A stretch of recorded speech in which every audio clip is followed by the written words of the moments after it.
Thukuru uyu wa KEMU ni ukoretwo ugikuruhanio na ngucanio cia utongoria na mathiri maria matumite andu a gutahana mamatahe indo imwe cia thukuru ucio.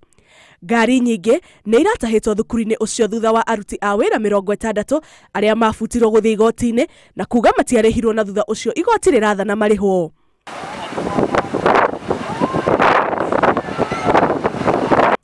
Akiaria ari igongona-ini ria mathiko ma mutungatiri Julius Golicha, Silas Muriuki uria niwe ciamani wa bodi oigite ati kwanagia na ndeto nyingi cia muhuhu ciegie thukuru ucio no macio ti maundu mabatie gutuma githomo kiage guthie na mbere. Oho ni igite ati ni egucokia indo ciothe iria ndahe gwa kahinda ga kiumia kimwe na mathire mothe ni mekurihwo ni gukorwo andu aingi ni mareko ati ngucanio cia thukuru uyu no icongeririe ngui.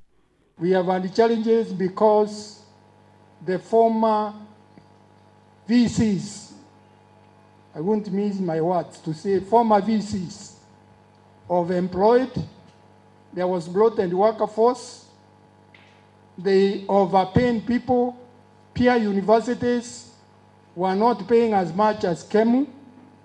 KEMU salaries were almost twice what you could get in other peer universities. Atongoria aya ni maroria muingi ugie na wetereri ni amu maundu mothe ni maguthondekwo na utongoria wa thukuru uyu ni ukurugama na njira iria yagireire. Kiribotera Inooro TV, titagwo Jambi Wanjaũ.